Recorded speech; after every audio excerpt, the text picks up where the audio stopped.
নমস্কার বন্ধুরা, bonsai and nature চ্যানেলে আপনাদেরকে স্বাগত জানাই। তো আজকে আরেকবার আপনাদের মাঝে বনসাই অ্যান্ড নেচার চ্যানেল একটি ভিডিও নিয়ে উপস্থিত। আর আজকের এই ভিডিওটি আপনাদের কমেন্টসের উপর ভিডিও বন্ধুরা। তো এক বন্ধু আমাকে কমেন্ট করেন যে পাকুড় বাসায় কোন সময় রিপোর্টিং বা প্রতিস্থাপন বা পুনঃ কাজগুলো করা যায়। তো সেই বন্ধুর উদ্দেশ্যে আজকে আমার এই ভিডিও। তো ভিডিওটি সম্পূর্ণ দেখবেন এবং সম্পূর্ণ দেখার পর যদি কোনো জায়গায় বুঝতে অসুবিধা হয় বা আপনাদের মনে এরকম কোনো রকম প্রশ্ন থাকলে অবশ্যই আমাকে কমেন্ট করে জানাবেন। তো বন্ধুরা, চলুন গাছটিকে প্রতিস্থাপন করতে করতে দু চারটে কথা আলোচনা করি। তো বন্ধুরা, এখানে দেখতে পাচ্ছেন যে আমি যে গাছটিকে প্রতিস্থাপন করব তার জন্য কী ধরনের সয়েল মিশ্রণ ব্যবহার করছি। আমি সাধারণ নর্মাল গার্ডেনিং সয়েল এবং কিছু গাছের শুকনো পাতা। কারণ হচ্ছে যে এই শুকনো পাতাগুলো একসময় পচে যাবে, পচে গিয়ে গাছের আহারে বা খাওয়ারে পরিণত হবে। আর গাছ তখন আরও ভালোভাবে ডেভেলপ করবে।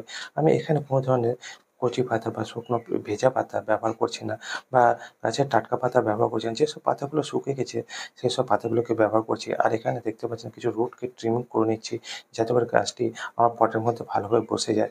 তো যাই হোক বন্ধুরা, মেইন কথা হচ্ছে যে গাছকে রিপোর্টিং করব কোন সময়। পাকুড় বনসাই বলে নয় বন্ধুরা, যে কোনো বনসাই গাছ আমাদের আবহাওয়াতে বা আমাদের জলবায়ুতে যেসব গাছগুলো নিয়ে আমরা কাজ করে থাকি, আপনারা হয়তো লক্ষ্য করবেন প্রকৃতিতে বা নেচারে যে গাছ এই সময় ভালোভাবে ডেভেলপ করে। এই সময় বলতে এই গ্রীষ্মকালে। এই গ্রীষ্মকালে বলতে বন্ধুরা এই মার্চ, ফেব্রুয়ারি থেকে শুরু করে বর্ষার আগে পর্যন্ত গাছ ভালোভাবে ডেভেলপ করে বা গ্রো করে। তো এই সময় গাছকে রিপোর্টিং বা প্রতিস্থাপন করলে গাছ আপনার ভালোভাবে ডেভেলপ করবে বা বৃদ্ধি হবে। তো এই সময়টাই অতি উত্তম সময় বন্ধুরা। উত্তম সময় বলতে বন্ধুরা এই ফেব্রুয়ারি, মার্চ থেকে শুরু করে বর্ষার আগে পর্যন্ত। এই সময়ের মধ্যে বন্ধুরা আপনারা যেকোনো কাজ করতে পারেন গাছের উপর। আর আমার ভিডিওগুলো যারা প্রতিনিয়ত দেখেন তারা জানেন যে আমি কোন সময় গাছের উপর কাজ করে থাকি। তো আমি এই সময়টাতে গাছের উপর কাজ করে থাকি। শীতকালে সেরকম কাজ করি না, বর্ষাতেও সেরকম কাজ করি না। যদি প্রয়োজন পড়ে তাই করি। তাছাড়া আমি এমনিতে কোনো কাজ দেখাতে যাই না বা কাজ করে থাকি না। কারণ সেই সময় গাছের ডেভেলপ হয় না বা গাছের বৃদ্ধি হয় না। ভারী বর্ষার সময় গাছের উপর যদি কাজ করতে যাই বন্ধুরা, অনেক সময় রুট পচনের ফলে গাছ আমার পচে যেতে পারে বা নষ্ট হয়ে যেতে পারে।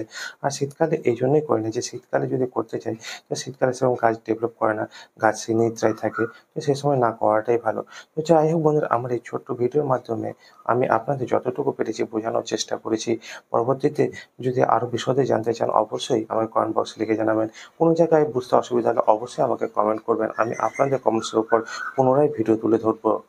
আরেকটা কথা বন্ধুরা, কাজ প্রতিস্থাপন করার পর মোটামুটি ৭ থেকে ১০ দিনের মতো এমন জায়গায় রাখবেন যেখানে হালকা ছায়াযুক্ত স্থান আছে। সূর্যের প্রচণ্ড তাপ যেন না পৌঁছাতে পারে। তারপর ধীরে ধীরে গাছটিকে সূর্যের আলোর মধ্যে নিয়ে আসবেন। তো এইভাবে গাছকে যদি আপনারা প্রতিস্থাপন করেন তো অবশ্যই গাছ আপনার ভালোভাবে ডেভেলপ করবে। তো যাই হোক বন্ধুরা, এই যে দুটি পাকুড় গাছ আমি প্রতিস্থাপন করলাম আজকে, এই দুটো গাছের আপডেট অবশ্যই আপনাদের সামনে তুলে ধরবো। তো সেই সব আপডেটগুলোকে পাওয়ার জন্য অবশ্যই চ্যানেলটির পাশে থাকবেন। আর এই ভিডিওটি যদি আপনাদের ভালো লেগে থাকে অবশ্যই ভিডিওটিকে লাইক করবেন। আর এই ধরনের কোনো রকম জিজ্ঞাসা থাকলে অবশ্যই আমাকে কমেন্ট বক্সে লিখে জানাবেন। আমি আপনাদের কমেন্টসের উপর অবশ্যই ভিডিও তুলে ধরবো। বন্ধুরা, আজকে এই পর্যন্ত।